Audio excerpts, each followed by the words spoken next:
Hello everybody, and welcome to the LJL OU season 2021 is upon us. Summer split is here. I am standing up. There's a wall here. What is going on? Ah! Anyway, ladies and gentlemen, Masked One here for the LJL OU Week 7. Joined by Middle Court in the middle. Tempora all the way over onto the other side. Gentlemen, welcome to the broadcast. Thank you very much for having me. After the things I've learned in the last few hours, well, knew already, that microphone must be mounted at least 3 meters up in the air, and I am not comfortable with it. Yeah, man, I'm on a standing desk, but I feel like I feel like it's not quite doing justice to the height differential that is at play on Potentially this broadcast. not. I mean, this webcam or camera is very high up off the ground at the moment. At least 10 feet, as always, must be decreed for the LJL OU. Initialize is always going to be on a step ladder, so he can be the same height as me and Nymera. I'm shorter than Initialize. Ah! It's okay. It's okay. Don't worry about it. Don't worry. Our first game of the day for us on the LJL OU is going to be Axiz facing off against the Fukuoka Softbank Hawks Gaming. And gentlemen, this is a matchup that honestly, if you look at every single lane, is going to be highly contested. I want to though first take us over to this mid lane, because we've got Dasher, who has been consistently classed in our rankings as possibly the second best mid laner in the league at the moment, only behind the church of that we all worship of Ardia. Over onto the other side, Megamin, the player who came in with some of the lowest expectations placed upon them as a rookie player, and has exceeded these expectations, sometimes getting solo kills on some plays. His Renekton last week was actually slightly terrifying. He played frontline brilliantly. Gentlemen, what are your expectations coming in the mid lane matchup? I think, at least from my point of view, this is where it's going to be kind of make or break for Hawks, because Dasher has been that main carry for them, especially in the last few weeks, like we've seen. His LeBlanc during Super Week, whilst it did go 1-1, taking down CGA, losing to V3, he was exceptional on that pick. It really And my opinion about Mega Man is, whilst they have exceeded expectations, you have to put that in the context of a league where the mid laners are actually fairly strong for the most part. So whilst he's performed definitely very well, would still, for me, be a couple of tiers below Dasher. I think that's fair to say. Dasher would be borderline onto the S tier. Megamin's like solid B tier. Yeah. One day looking towards A tier, I think would be fair to say. If we're still going to keep using the tier list analogy. I can't quite remember what your calibration for the tiers is, but both mid laners having a pretty good split, part of their overall coherent units. Megamin always there to frontline for Honey. We've talked about the Renekton, that role slightly different, so interesting to see how that all realizes in closing moments of the split. Well, gentlemen, I want you to pay attention to this bot lane. One of my favorite players is down there with Honey, but we're actually into pick and ban phase, gentlemen, so please take it away. Yeah, coming directly into pick and ban, already seeing Axiz removing those mid lane picks for Dasher. They recognize him as possibly the main carry, possibly the only carry on Hawk, so really targeting him out, trying to get themselves a decent mid lane matchup. I mean, you can't have those facilitators we mentioned if your opponent has a priority pick. All three of those mids able to punish something like the Renekton, make its life a little bit difficult. The LeBlanc, it's the LJL special at this stage. It looks oh so good. And would you look at that middle cut? It's locked in, of course it is. It's locked in, but this is a bit of an interesting one because Eno actually hasn't played a single game of Renekton throughout the split, I believe. And Megamin looked really good on it mid lane last week against Burning Court. Obviously, you have to caveat at it with that, but this is still potentially a flex pick. I think it's still a flex pick. I think there is barely a top laner alive that hasn't jammed like 50 games of Renekton. Just to, you know, abuse your opponents if you don't like them very much. The question of that flex, a bit of pressure over the Hawks. They will lock in the Volibear, which has an okay Renekton matchup, definitely scales through it. And would you look at that, taking away a major part of the way Axiz like to play? Hard engage countered, Aphelios locked in the first round here for the Hawks. Yeah, and with the Diana Hover, if this is locked Oh. in, it would be a bit of a departure from what Oh, we've been no. seeing recently from Hoglet, because he's been on these bruises. He's been on like the Lee Sin, the Volibears, these enabling picks for his team. And when he was on the carries at the beginning of the split, it looked a little bit better for him individually, but maybe not as good for the team. Now, Gwen here would be a very nice pick. It's Ooh. something that Eno is very comfortable on, and that is indicating to me immediately that we've got Renekton mid. We do. Like, don't bother holding those flex positions open. It's going straight in. The Gnar as a counter looks like that Volibear is fading back into the jungle. I do like the Diana for Hoglet. I think he's played it fantastically so far, but we are opening up into a full engaged front line into Gnar Aphelios, and synergy-wise, Axiz are asking a lot of difficult questions right now. Yeah, and it's questions that Dash is going to be forced to answer, because since Hawks haven't picked up their mid laner yet, that means that Axiz can just double down on the pressure against their mid laner. It looks like they're opening it with support. Yeah, Honey gonna be at the end of effectively 3 bans here, with the Aphelios taken away. So interesting to see where Axiz go for their bottom lane. They do rely on Honey to close out a lot of their team fights and sort of play that sort of overall role. The Varus won't be allowed one of the last favorable matchups into Aphelios, and I think we're going to see something inventive here from Axiz's bottom lane. We're going to have to, otherwise they're kind of missing their bread and butter. Yeah, I mean, I'm looking at my prep doc, and I've got Aphelios, Jinx, Varus locked in for Honey, and that's it. Like, he's played other champions, but he hasn't really been able to get those hard carry performances that we know that this guy can pull off. He's the highest DPM player in the world. He has got the highest damage share of any player in the world, and he has the highest gold per minute of any player in the world. Axiz revolve around Honey. They live or die by this man's ability to carry, and he has to go for something deeper now. Would you say he is the axis on which they rotate as a Cenotarm banged in at top pace? Axiz did display a bit of experimentalism last week. They played new things. They played the Ziggs.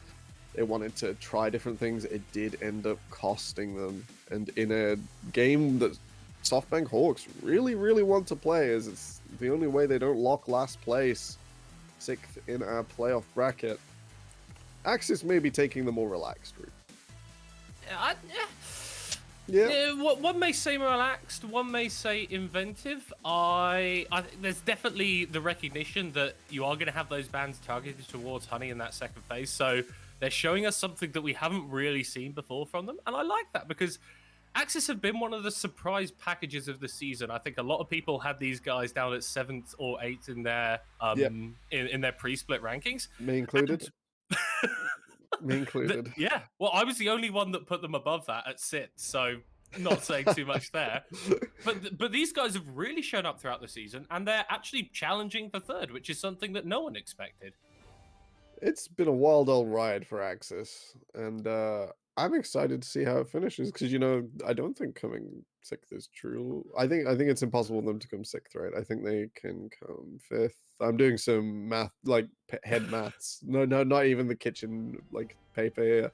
So Yeah, I'm probably not horrendously wrong. Just all in the brain. We highlighted the mid lane matchup for Dasha and Megan in the pre-draft phase.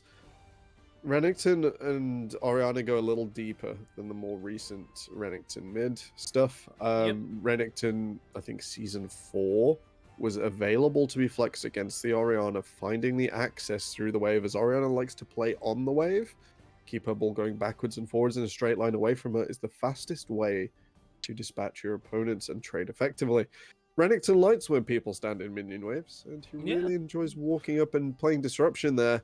One of the safer bruisers in mid, who can wait on his E2 especially to ensure his enemy jungler isn't there. That extra layer of safety goes a long way against Orianna. So on Megamin to show up against Dasher here, we called him a facilitator. My Swan called him was it a B tier mid or an A tier mid? But not an S. B tier mid looking at A tier. Well, if he murders Dasher in the solo lane, that might be a slightly different case here in this setup. It definitely would. Because has been a bit lower performing than like relative to the other mid laners. Yeah. Looking over at the jungle though, this is Yeah. a change that we've actually seen for Hawks coming through recently. At the start of this bit, Tussle was a big fan of like these AP carries, like the Rumble. I think he played a couple of Viego games as well. So champions that do a lot of damage and play aggressive. But we've seen a shift up in the way that they play, especially in Super Week. We see Appaman a bit more on these side lane champions that can get advantages in the 1v1 matchup. And Tussle is more on enabling picks so that Dasher, so that Zenit can pop off and do damage. Matching up against Hoglet, a jungler who, whilst he's looked good at points, has been falling off and flipping a little bit, could have a rough time given the strength of the Volibear in the early game. Absolutely. Hoglet moving away from that Olaf. So less onus on him here, especially with Nemo on the Tom Kench, Megamin on the Renekton to be that front line for Honey. Especially when they may or may not be farming. Haven't quite figured that one out yet. I'm quickly like going over the lane in my head. We don't even know if this is a farming center or not. So Hoglet's responsibility is definitely different. He's going to be finding the fights this game instead of bearing the brunt of any poke, of any sort of lane position from his teammates. I mean, the follow-up that he's got though is actually very, very nice. I mean, like you've got the roots from Honey. Obviously, Nema can dive in with that Abyssal Voyage as well. Eno does Gwen things, so there's a lot of follow-up there. But like you said, it is all on Hoglet to set up these plays to make things happen. We are going to be jumping into the Rift very, very shortly now for Axiz facing off against the Fukuoka Softbank Hawks Gaming in the final week of the LJL Summer 2021. Oh, it's all so exciting. All to play for. I think we've had our questions answered about whether that Senna's farming or not, Middlecott. I see a support item. Yeah. I mean, in terms of gold generation, it's basically like she's farming anyway. Yeah, pretty much. Pretty much. And Kench has a funny relationship with Leona, so we'll see if new Kench has changed that one much. I haven't looked much at support Tom Kench. The top lane being so absolutely out of this world strong. Just meaning that I think the character likes a lot of gold, but if he's farming, he's probably going to get that gold anyway. And oh, they missed the ward. They missed the ward. Oh no! Oh no! Oh dear! Honey, Nemo. Oh no! It's not the end. It's not the end of the world, Temple. I thought that was going to be a flash engage from Corporal. I really did. I mean, I wouldn't put it past him. Corporal's been one of the most aggressive players in the region. Loves to play stuff like the Rakan, like the Leona, which is on this game, and find the big engages for his team. And there's a lot of wombo combo potential, so we'll have to keep an eye on him in these mid to late game team fights, whether he can land these big solar flares, whether he can land all the CC. There's aggressive trading in bot lane here. It seems to be favoring Axiz. Both sides really want to scrap at level 1. If you do it on the wave, I think Axiz are favored, where Tom Kench can get really up in your grill. If they do it off the wave, I don't see a reason if Corporal can find Honey where that isn't horrendously losing for Axiz. So both teams eager to go at the fight, but with Softbank Hawks waiting for the wave to come along, looks like Axiz will, despite the early vision discrepancy, where I feel they should have been punished, they will struggle. Softbank to get on the board. Blitzcrank San heavily favoring Axiz here.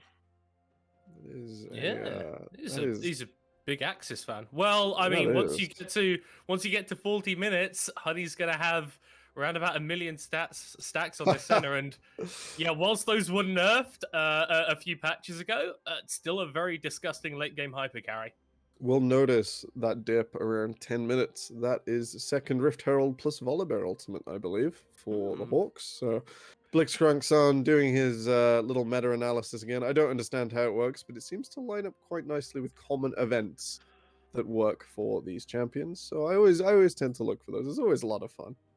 So this is a little bit of an interesting jungle path by Tussle. He started on the top side of the map, skipped his Krugs, went and cleared his entire bot side, and now is making his way onto this top river Scuttle Crab. So I think we could have seen some action around the bottom half of the map as Hoglet is making his way there as well. But it looks like the junglers will just be trading scuttles in the early game. I think this is an admission that Axiz have got a slightly better position in the bottom lane, and if you move to correct it, Hoglet will have already taken the crab. Megamin going in. It's a very aggressive trade. Is able to dice out. Oh, Doesn't quite find the gank. And you talked about yeah, that is. Renekton being one of these safer bruisers, but he is being heavily punished in this lane already.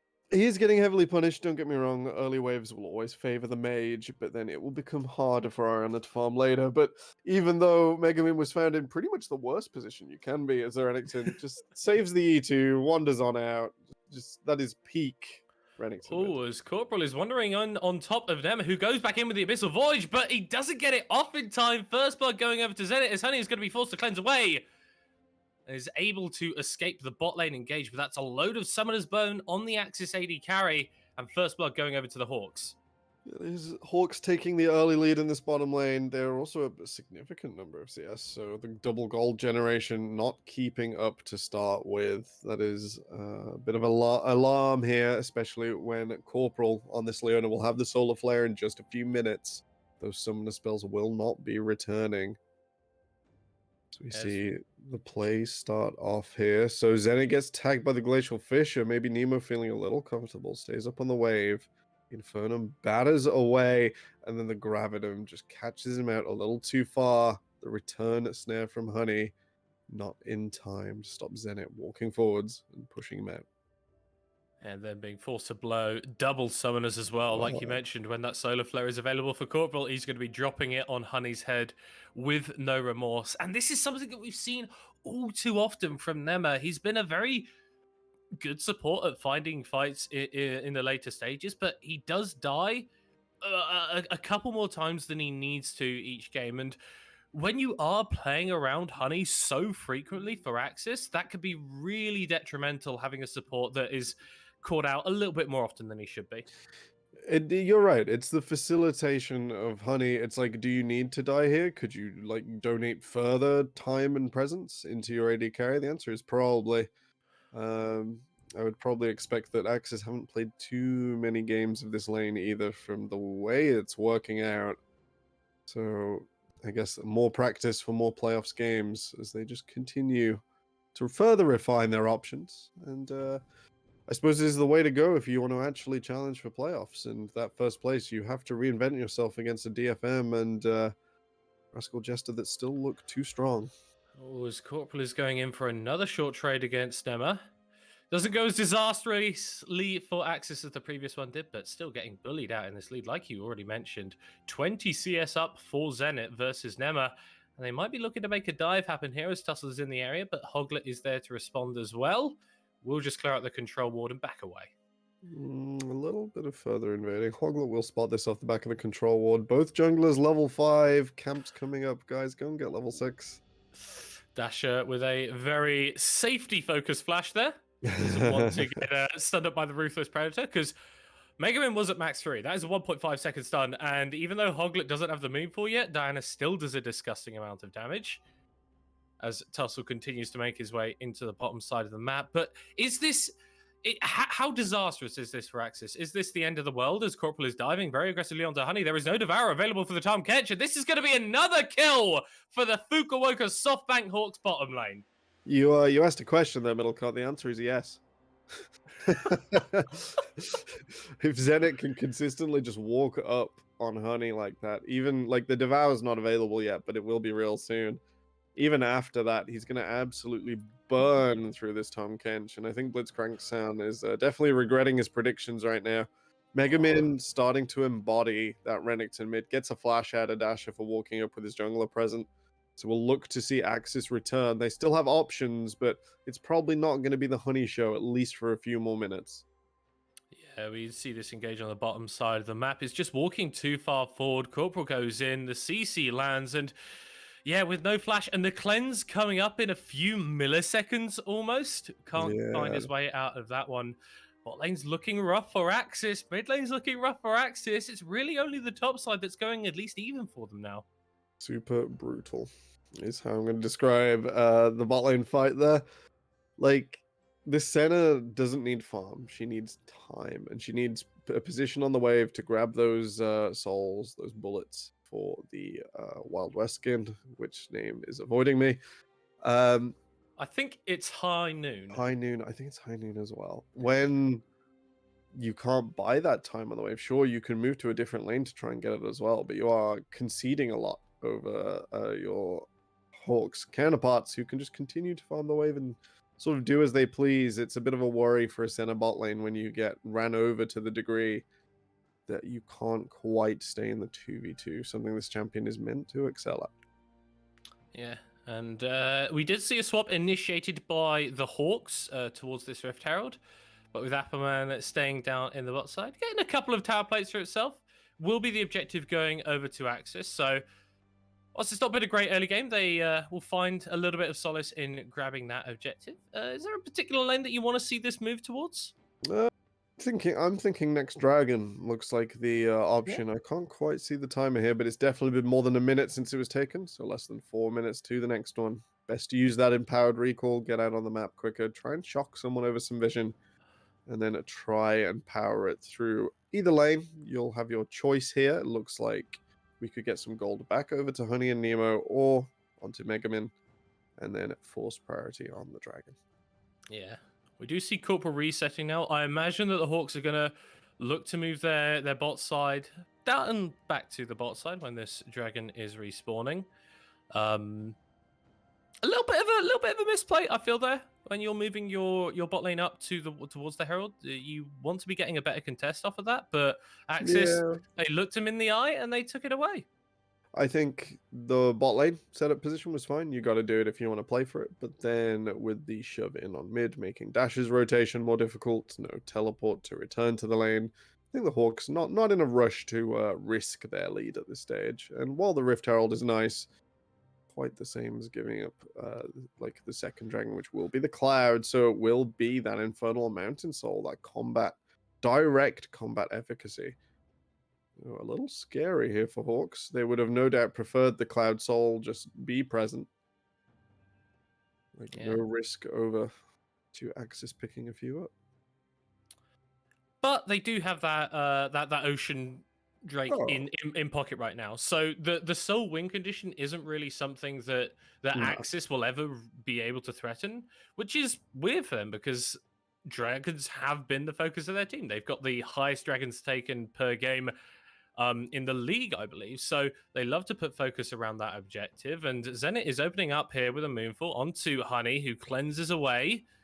Summoner spell burn for not too much on the side of Hawks. Not too much on the side of Hawks indeed. Ult for Summoner, normally a really good trade. And with that aforementioned Cloud Dragon, it's 55 seconds away. Will be another Summoner short. Dasher looking for the Shockwave. Will no doubt find its target in Honey. Yeah, so if you're Axiz, do you just give this one up? Do you try and contest this at all? As Corporal is going in, gets the stun onto Nema, gets the Solar Flare down as well. The Time Catch is taking a bunch of damage, forced to flash back as Hoglet is summoning the Rift Herald in the top side. But Axiz won't be able to get a dive out of this, and they'll only be able to get a couple plates as well. They're going to hold Tussle under tower for a little bit longer. Both teams, no doubt, will now just sprint straight to Dragon through mid. Tussle is going to take the quick and easy way. Recall first. Hoglet will be on vision. Axiz will only get a second or two of priority onto this dragon. And I think it's going to be nullified by their bot lane going neutral here. Yeah, but Hoglet does now have that Hextech Rocket Belt completed. Only Mythic on the board across both teams. So he's in a really strong point right now. Does have access to the Moonfall Ultimate as well. If you can find a big combo with that in the middle of a fight, can look good for you. But Hawks using that priority in the bot side to start up this Cloud Drake, and Axiz aren't really able to put a contest in. They aren't. That's a little unfortunate, seeing as they did hold the Herald themselves, but all good intentions. And we do have word from the LJL overlords in the background that Honey is undefeated all time on Senna. It's two games. Two games. games. I like the word undefeated, Middlecott. It inspires ridiculous notions of people being able to roleplay their champions through. His early game stats look pretty good as well. Not quite realized this game. So it will be on Honey to keep up that defeatless record in the late game, particularly if the Axiz side can manage to stay alive. Well, and that's what Axiz do. They wait till 25 minutes when Honey's got a couple of items. They then win 2 team fights and end the game. So what They're- you're telling me is that Blitzcrank Sun thing had nothing to do with champions. It just saw Axis and said, It "Well, saw after Axis. 15 minutes, we're gonna color the graph in for them, and that's gonna be the way I'm gonna play this." The way I think about Axis is a CJ which actually understands how to play the game to a reasonable degree. Like they're very good at team fighting. They understand what their win conditions are, but they don't randomly flip stuff. It is how I envision this team. Good. And inspires good things in my brain. Inspires good thing, and they've got an undefeated center on their team, so it's going to look pretty good. Eno's getting a lot of damage down onto this top tower. Didn't look too good for him early on in this matchup, but has been able to survive against Apperman's Gnar and build up a sizable position for himself if it's not necessarily the lead that he would want. Hoglet not quite able to get the Lunar Rush onto the Gnar and will be forced to just back away.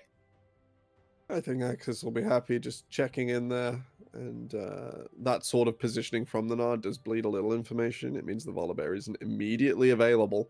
The Hoglet will stick around in this top side and just see what's going on. Apperman, tries to stop the invade, but now sets himself up for a dive. He's about to go mega here, but the tower's going to be falling first. Hoglet is diving forward onto Apperman, gets the ultimate away. It's not really going to be the follow-up. The flash forced out from Apperman, so won't have that for a later fight as Hawks maybe looking to get something going on the bottom side of the map. But Honey and Nema recognize that they're in danger and choose to bully away Tussle instead. Ooh, Tussle butting the ultimate as well. Hawks very respectful in the last few minutes. Despite their leads, trading cooldowns when they feel they are picked away. And that Q there just reset nice and easy, so Tussle still available to do what he wants. They will seed the second Rift Herald, surely going over to Axis. And this is Axis building advantages where we didn't necessarily expect them to gain them. Hoglet up 25 CS in the jungle, both Rift Heralds taken, top tower's fallen down. Yes, your bot side is not looking great, but this is a situation that you can play yourself through. Eno's going to look incredibly strong in the next few minutes, and maybe you can look to force fights around him. They definitely can. The Gwen's so powerful at evading Leona, unless Leona sort of walks up in, gets up in the grill, and that's a lot of Leona's time and attention taken away, so... Don't underestimate this Gwen's threat onto something like an Aphelios that invites a dueling, that invites Gwen in. And with the multiple concentric circles of Axis, there is potential to evade some of the Hawks' like biggest tools here. The Shockwave will not hit Gwen in the Hallowed Mist in general. And with Honey's Hallowed Mist, I think, is it called Hallowed Mist? Oh, they can't both be called Hallowed Mist. Yeah, that's true. I'm It's having one of those It's one moments. or the other. It's one or the other. Is it like Shroud of Darkness or something? I can't remember actually. Honey's super cool protective circle. Yeah, the AoE invisibility. Yeah, AoE invisibility will dissuade Corporal from throwing that solar flare. You can always hit center in the middle, but all of the friends in the cloak hidden away like something out of Harry Potter. Yeah. As Axis maybe looking to manage some mischief in the bot lane. Yeah, there is nothing to play for here, but it got real tense for a second there. And look, the AD carries meeting as well. Everyone wants a piece of this bottom river just before Infernal Rift comes up.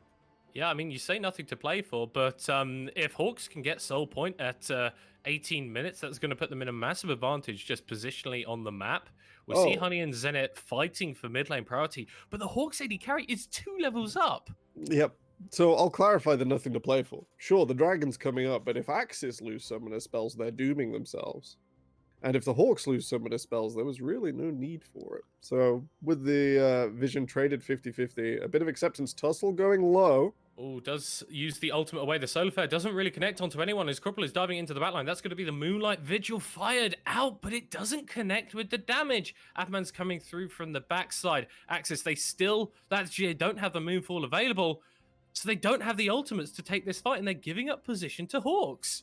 Look at all those chakrams. Hoglet takes a chunk, but Zenit well and truly knew what they were doing when they opened up there with the Moonlight Vigil.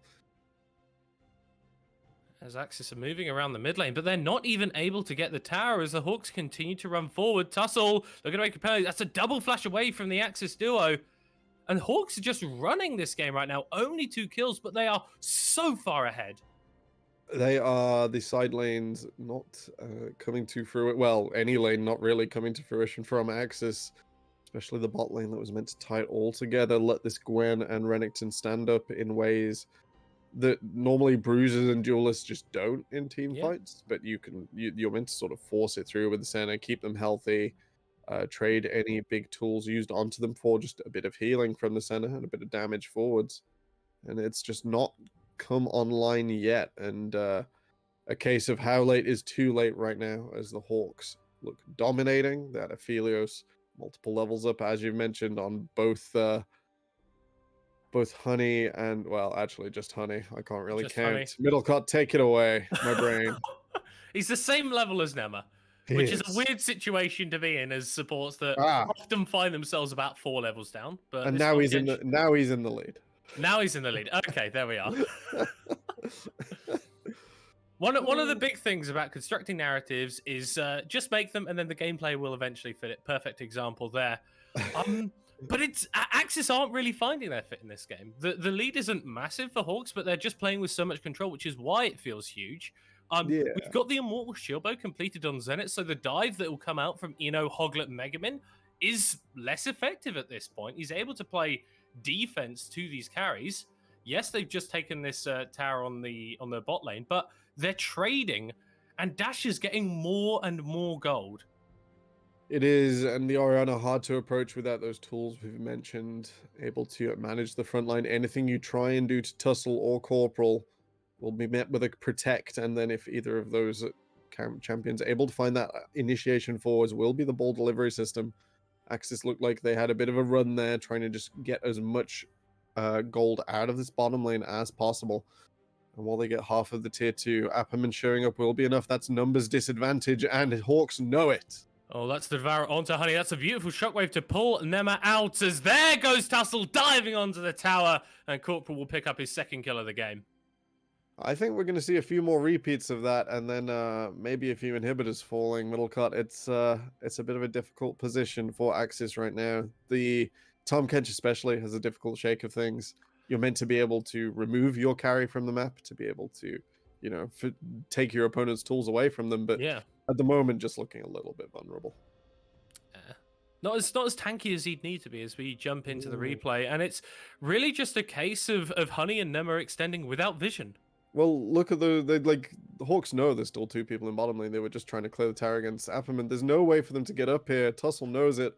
Run straight in. Shockwave, unfortunately, not pulling them back towards, as that would likely have caused Honey to die as well. And they just don't hesitate, which is something we want to see from a team in a commanding lead. If something isn't 100% play, just take it. But Hawks knowing that they don't need to force the lead right now. They should continue to outscale this Aphelios. Looking over so scary as Honey somehow manages to take a positive trade. It's always the way. Teleport coming in. Hawks may look to contest this tower siege. Yeah, there's a lot of big objectives up soon. Infernal Dragon in around about a minute's time. Baron is on the table as well. So Axiz, they're going to need to fight in this next minute or so. Otherwise, Hawks will just get such a commanding advantage that they can't really come back. And that is why they're contesting so hard for this mid pressure. On the next wave, Dasher should be there in good time, and that means the push will be neutralized. While Axiz do get this one in, they're going to try for the tower. It's not going to be quite enough. And with that Infernal Dragon only 40 seconds away, I want to highlight Apperman pulled blue buff all the way out for Dash's teleport in. So Hawks all on the same page, all trying to do the same thing. As Megamin tries to keep the last spark of vision alive for Axiz. Yeah, because Apperman was able to push in that lane, he's able to rotate towards the mid side now. Hoglet landing the Q, but doesn't want to go in as the Solar Flare drops down onto Honey as he's forced to burn the cleanse very early. Burning summoners on the side of Axiz before a team fight is not good, as Nema is a little bit caught out here. Abyssal Voyages to nowhere as Eno is 1v5 right now into that Hallowed Mist. Apperman has gone Mega, could look for an engage.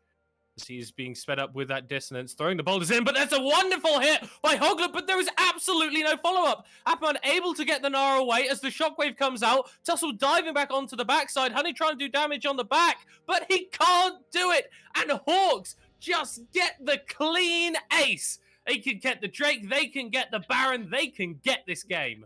They well and truly can, denying everything with the cleanse gone from Honey. A vulnerable target in Nemo feels the need to stay by, falls early. Hoglet's 4-man, I believe, Moonfall goes well and truly deep, but it is met with Zhonya's, it is met with stopwatches, and it does not meet its mark. Zenit able to just play over the wall. Those shurikens stacking up against Baron now, but there were well and truly hundreds in that fight, as the Aphelios is having the time of his life. Well, let's do that again. Go on, Middlecott. Look for this dive. Look at Hoglet's positioning. It's really good. Yeah, we did see the cleanse burn from Honey there, and whilst he was able to survive through much of the fight, it was Nema again getting caught out, isolated, and dying for no real reason. I think a lack of practice on this Tom Kench, not out of the question. As once the Hallow Mist falls away, the Hawks move forwards into this choke, and while Hoglet turns it around, finds the 2 carries, most importantly, a flash away from Zenit, the Zhonya's from Dasher. And even though Hoglet returns in kind, the Sombrero is more than enough to push Axiz's last remaining threats out of this fight and back to their Nexus. And we saw Corporal going very low in that fight. We saw Zenit dropping down to 30% HP, but they weren't able to get the follow-up.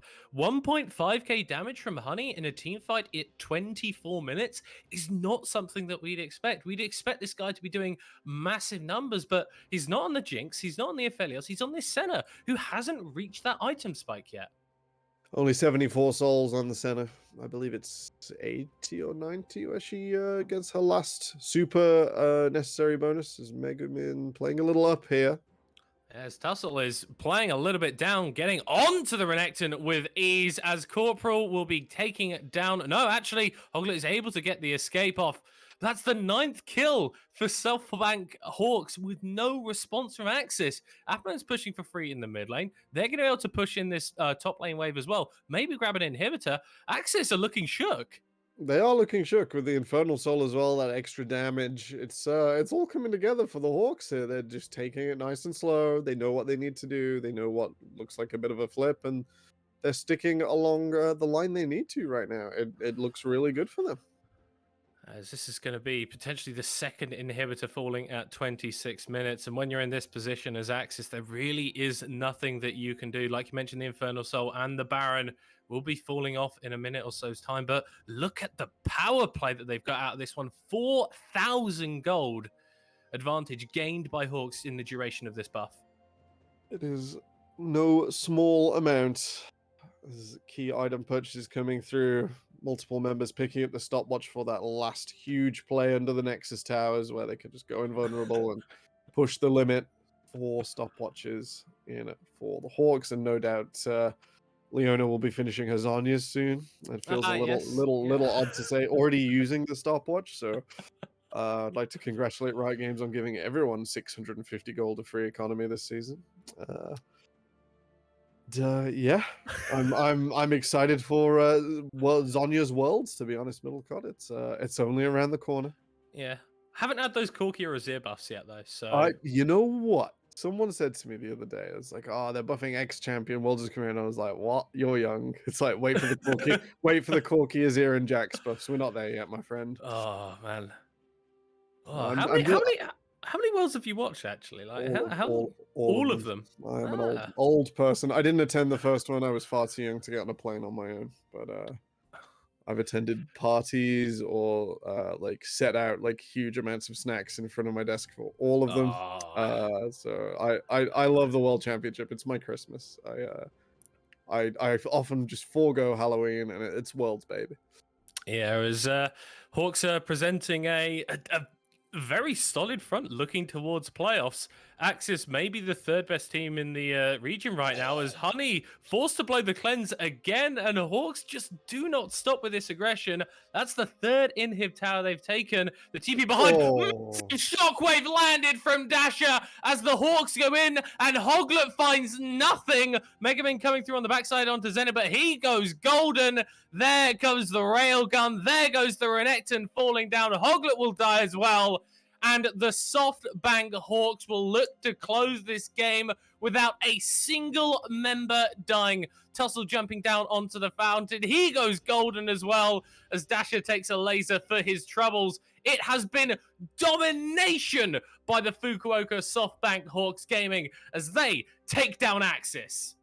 A commanding victory. Softbank's Hawks roll it down mid in relaxed style. They identify their win conditions and they play to it beautifully. It's a real shame for Axiz. They continue to struggle with their experimental setups, but we can't take anything away from the Hawks in a victory that was planned, executed, and respectfully taken apart. Yeah. I think if there was a game to do a shoey after Corporal, this one. Absolutely dominating performance. I can hear Midnight in the distance. It's it's some intelligible Aussie sounds, but the man seems happy, and we'll take that away with us. Yeah, I mean, in terms of performances, that was possibly the most dominating that I've really seen from the Hawks. That was not the DFM style, but it was a DFM class of complete domination. And one of the problems that I feel like Hawks have had throughout the split is they haven't really. They're very good at beating teams worse than them, but they're not particularly good at beating the teams better than them. And if you were saying that maybe Axiz were a team that is better than Hawks, well, they've just told you to shut up. Well, all these teams have locked for playoffs. Axiz have got to worry now. It looks like they're going to be heading back to their bread and butter style for playoffs, because they're not going to keep getting away from this. And if Honey can be managed in draft, this is an Axiz side that we all predicted to do poorly, had a fantastic split, and now has to look to actually converting that into playoffs. Because remember, guys, most people just don't look at regular split finishes ever. It's all about playoffs. It doesn't matter. It doesn't matter. Well, they're going to have an opportunity to fix their issues and maybe not save AD carry for the second rotation of picks, as they are facing off against V3 in our next game. We're going to pop to a short break now. Don't go anywhere.